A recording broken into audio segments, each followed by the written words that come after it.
lived with Billah. The Gemara says he didn't actually live with her. He didn't even live in it, not even that actually. He had nothing to do with her. What he saw was Yaakov Avinu taking his bed that was in Rachel's tent and moving it into Bilhah's tent. So it seems that he's choosing Bilhah over his mother. That's what it would seem. That's the way he took it. And because of that, he went and he took the bed out of Bilhah's bed and put it in his mother's bed. And I don't know what happened to the bed afterwards. And to me, the whole thing of saying a bed, I would think it's more of a dresser than a bed. Of course, I would doubt that Yaakov Avinu went around schlepping his bed every night. He was a rich man. He could have had 4 beds. So there was no reason for him to schlep the bed. But for clothes, okay, you have it in one place. You don't need to have it in 4 places. So you pick up what you need for the night and then you go. Okay. So what? So first of this, there's many points here. Let's talk about why is it so important to know this important thing. First of all, so it says in Parshas Habracha, it says over there that they count the Shvatim, the Moshe Rabbeinu is giving the brachas to the Shvatim. He gives Reuven number 1, Yehuda number 2, Levi number 3. The Chayred should be Reuven, then Levi, if he didn't give to Shimon, and then to Yehuda, and then go weiter, right? Why did he turn it? Why did he mix it up? So I keep things down, because who caused Reuven to be Moide? Yehuda, because Yehuda was Moide with the mice of Tama. So therefore, when he heard that Hidoyah, Reuven, he said, I did worse than that. So first of all, if it seems to be a personal Hidoyah, in other words, he did an avla to Yaakov Avinu, what important is to us to know about the Shvatim? Why does this have an effect on the Shvatim? So I want to say, because it's a very important lesson that we're taught here. You don't argue on the Messiah. You don't argue on the Melech, on the guy who passes the Messiah, the God Ladar. You don't now argue on it. He says, how do we know that? Because Reuven wasn't Moide. Why wasn't Reuven Moide? He did Shuvah over 10 years. He was fasting over 10 years. I mean, he could have saved himself a lot of this fasting business. He just would have said, this is what I did, and I'm sorry. No. He said, because if he would do that, he would have a lot of defenders. People said he stood up for his mother, he was right, and that's the way it should be. And all of a sudden, you don't know that, was he wrong or was he right in what he did, and so on. So he has to show that what he did was really bad. So he had to wait for some kind of an instance where one of his brothers, he wasn't interested in Dafka Yehuda, anyone to do something that they'll be moided to do, is a bad thing, and then he can first be moided and say, what I did was worse than what you think Yehuda did. And therefore, that's important for Klal Yisrael to know that you don't click on the Messiah. Okay, it's a very important thing. Okay. Now the question is, why Taka did Yaakov Avinu do such a thing? I mean, Leah is his wife. Leah is the one that's buried with him in Yosef Machpelah. He's not getting away from her. So why did he put the bed into Bilhah's tent?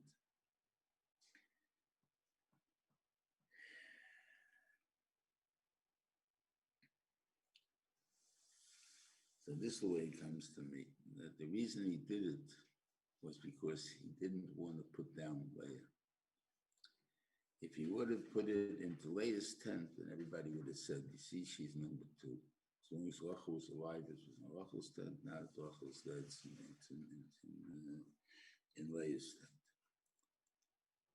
But I'm going to put it in the Shifcha's tent. I'm going to put it into Billy's tent. So therefore, it's only a storage place. There's nothing else to be there except for storage. Not that it's convenience there. And I picked Dafka Shifcha to do that in order that you understand that. I'll try to show that in the thing. The pasuk itself, it says like this: Vayishkav es billo pilegish of it. That seems she was like a little bit of his wife, not wife, his real wife. Later on, he becomes his real wife. He marries them mamish, but originally it was pilegish. So when he counts the kids, right after that story, he counts all the bnei Yaakov. So it says over there, bnei billo shifchas rochel. He calls her a shifcha yet. At this particular time, she was not elevated to being a pelegish. She was a shifcha when the story happened. And therefore, when he put her in, he didn't want to insult Leah. So that's why he put it there. So how come Reuven misunderstood it? Because, and the whole world misunderstood it, really. Because we're always making guns of reasons for whatever happened to me. But the reason that they misunderstood was because with the Ma'aseh by the Nedoim. By the Ma'aseh by the Nedoim, he witnessed it and he saw them arguing, and he saw that Leah says to Rachel, "You stole my husband." So that means she feels she's number two, and therefore he took that into mind, and therefore he kept it. And that was what caused him to change the beds. But in reality, in Yaakov's mind, it never was such. And it teaches us that we have a question on the Gadol, and you have no way of answering it. You have to realize he also has a reason, whether you know it or not, and you have to accept what he says. You have a chance to talk to him and see what he says, but otherwise you have to accept it.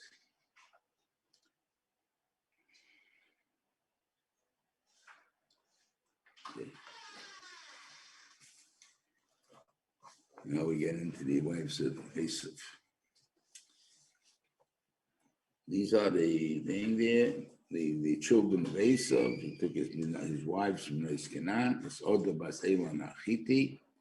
That's Olivoma bas Anoah bas Siba and Hachivi. Now there's one missing here. Hudis bas Beiri Achiti. So that's what it says in Tillis. He took that and then took two of them in Tillis, and that was his bas Beiri Achiti. If you take a look in Rashi, he says, who is Olivoma? He Yehudis. She's Yehudis. Now the question is, why? Here you call it a chiti, here you call it a chivi. Like, what is a chiti or a chivi? Well, I don't want to say it's a typo, but a lot of people do time it's not a typo, but there's a lot of difference to make what nation you come from. So it's a chiti or a chivi. They're different nations. What do you make difference in that? Okay.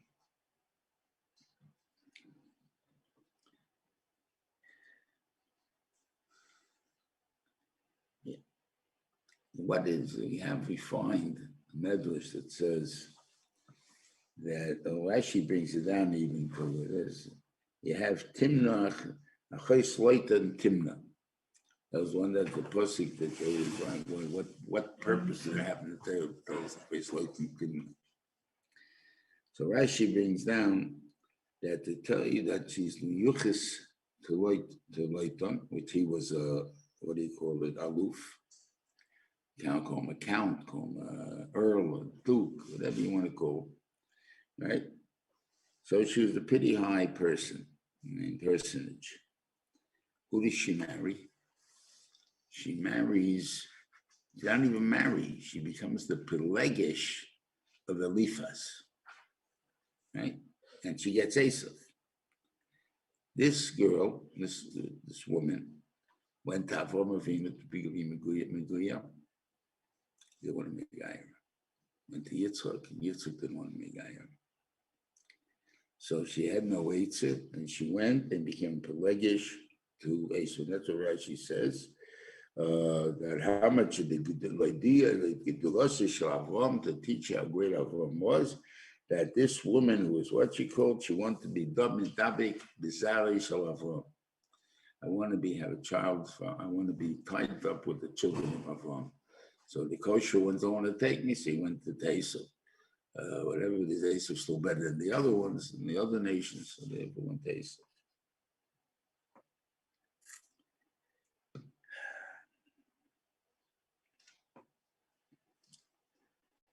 So it's even more than that. What she did. She is a Feisntein, so it kind of she's pretty high up in the order. Then it comes down Hanish. Ve'elu b'nei Shovel, Alvu Nachasson, Ve'elu b'nei Tzivan, Ve'ayiv Anoch, U'anoch, what's it called? And there's Ve'elu b'nei Disha and V'alivama bas Anoch. He's like a niece or somewhere down the line like that. Cousin, at least, I don't know who it is, but not in the same door. She's in a higher door than Livama is. Livama is married to Esav. She is a Pelegish to Lifas. Isn't that a bizoyan to her? And Afopike, she wanted to be attached to B'nai Avo. That's what Rashi's trying to teach us. So, in a way, she would. So, but they turned her down. Why did they turn her down? And why was it important for Esav to lie that she's a Chiti and not a Chivi? And he called her Yehudis, the types of Yehudis, which is, this doesn't mean the Jewish name. It means you're kaifa b'aveda zara. The word Yehudis doesn't come from Shevet Yehuda. It means that we are kaifa b'aveda zara. That's what Yehudi means, what Yehudis means. Why do you call her Yehudis? I mean, she was over Aveda zara. Why would you call her name? So I kind of that they are actors. That Keach are able to portray themselves as other people. That's what they had in them. And Avram Avinu did not want that midah in Klal Yisrael. A person has enough trouble figuring out who he really is.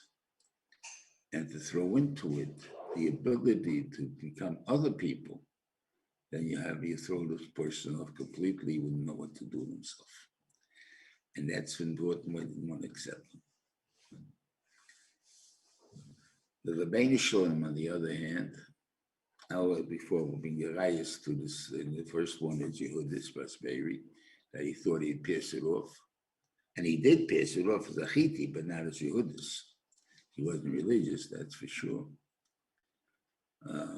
So in the end, he admitted who he married to. Could be not his father, mother weren't alive anymore, that I don't know.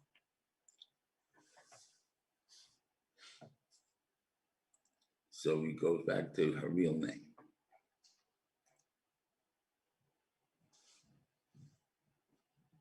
Yeah. Shechem, Achivi. What did they do?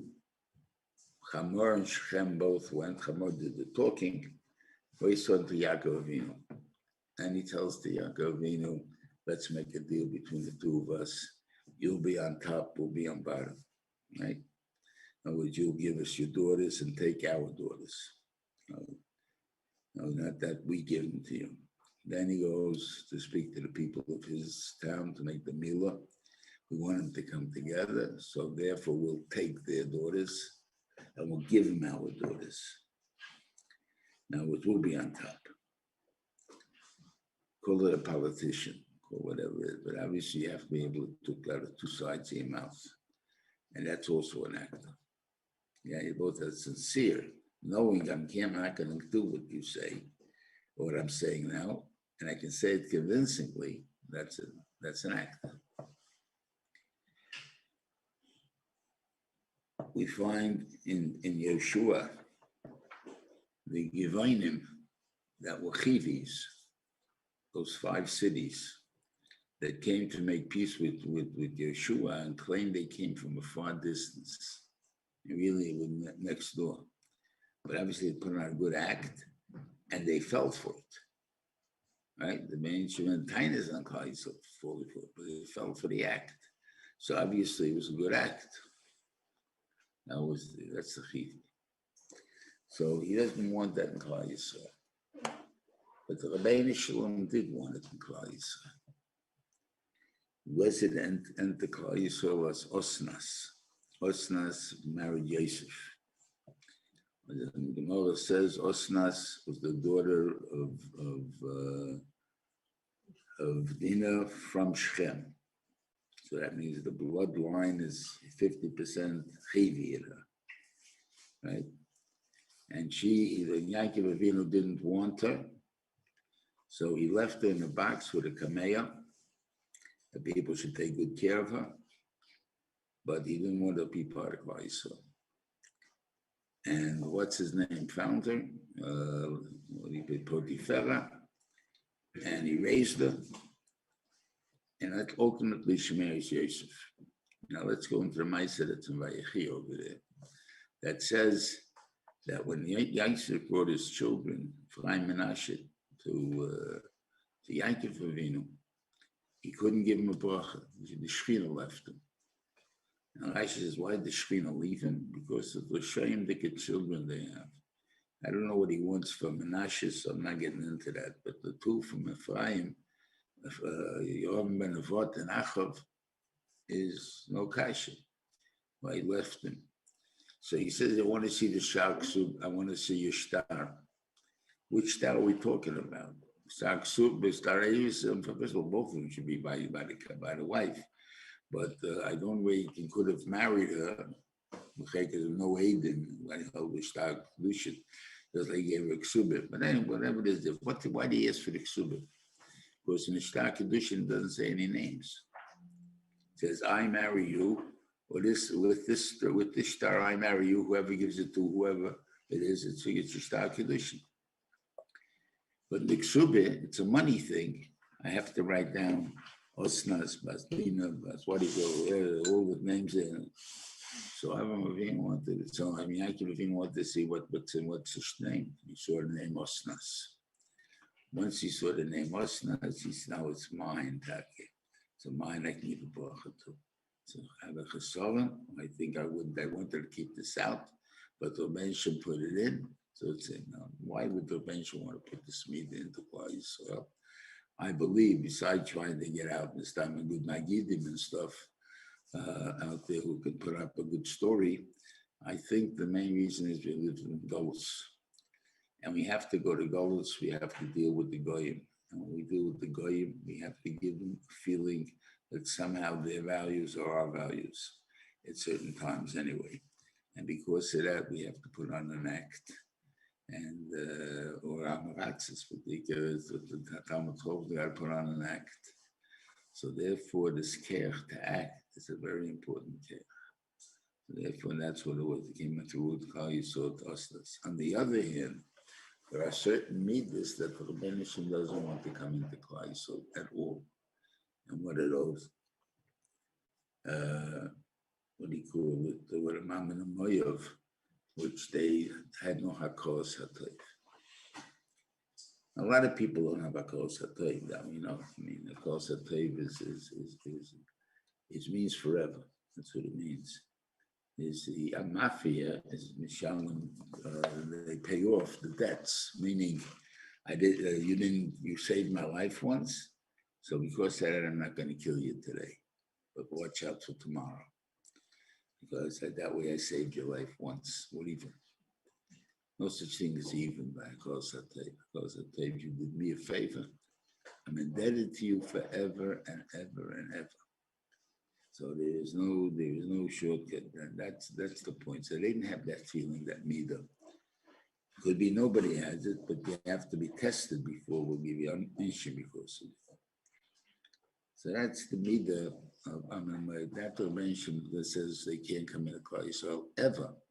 They become gerim. Yes, they behave the Hashem, and the Ben Shalom will be very and consider them as his people. But they can't intermarry into Klal Yisrael because we don't want that midah in Klal Yisrael.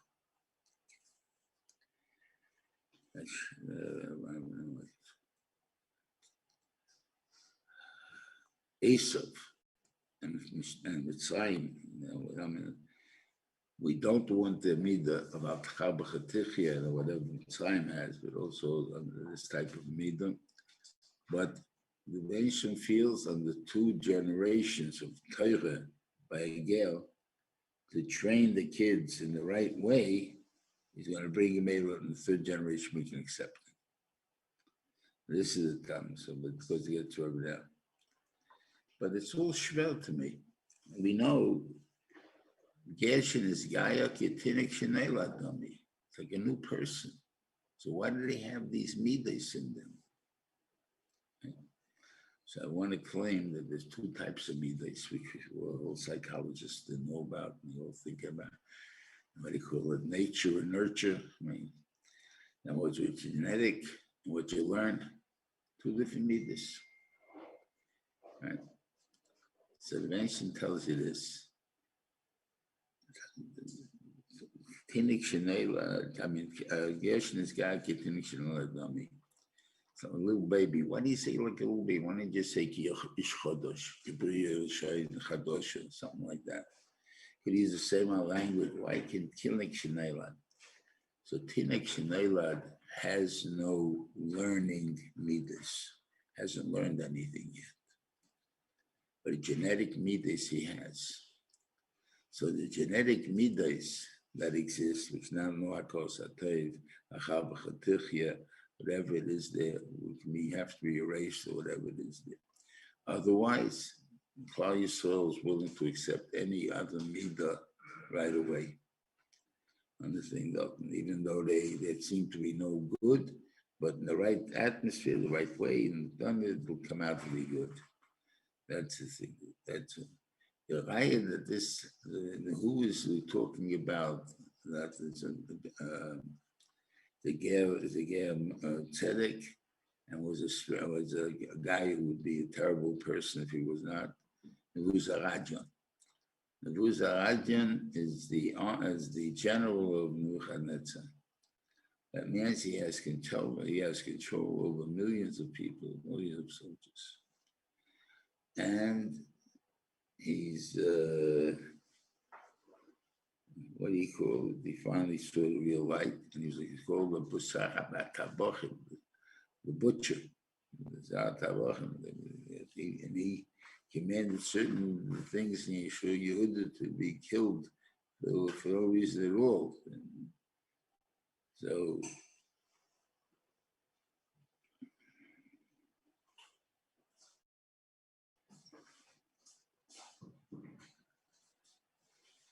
anyway.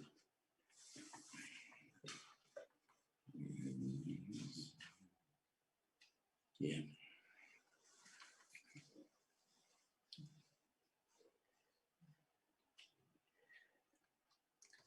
Now, where did the chivi come from? If you notice in Nash's Lech Lecha, in the 10 nations, it does not mention the chivi at all. So why do we become one of the 7 nations that we have a right to wipe out? The reason is because the chivi is really Esav's chelik. And it says here that Esav left Eretz Canaan, Eretz Yaakov Achiv. So Rashi says because he didn't want to go down to Mitzrayim. The Gzeir of the 400 years that Yaakov had, that Avram had by Bris by Absorim, so that goes to his children. Esav is part of his children. To avoid this being part of his children, he gave up the land that was given to him in Eretz Yisrael.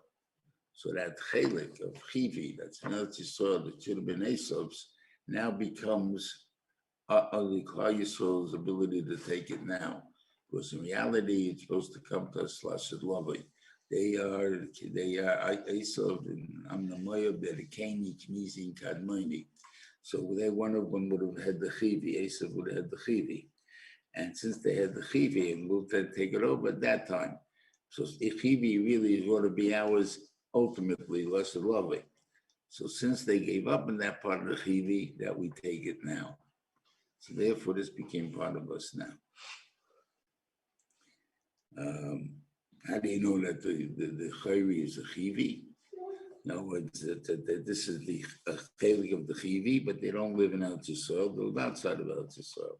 In our Seir, because it says that why they call the chayri? because they were able to smell the earth and smell what you can plant in it. So obviously that's the name of the Chayri. Chayri is not their nation. They're not called by the name. The nation is the Chivi.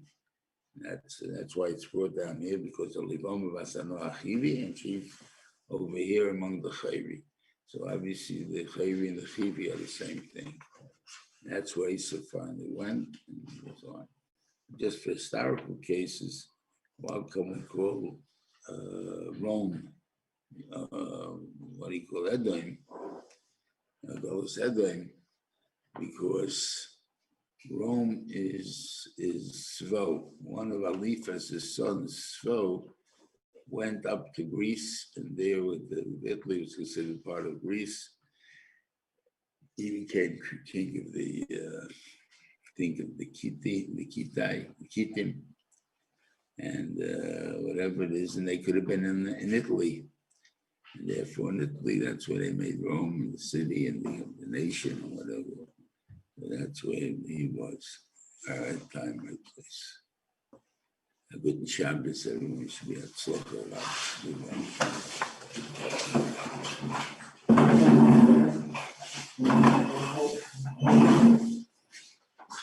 Shabbos. Shabbos. Good Shabbos, a good Shabbos. Shabbos, Rebbe. Shabbos, Daddy.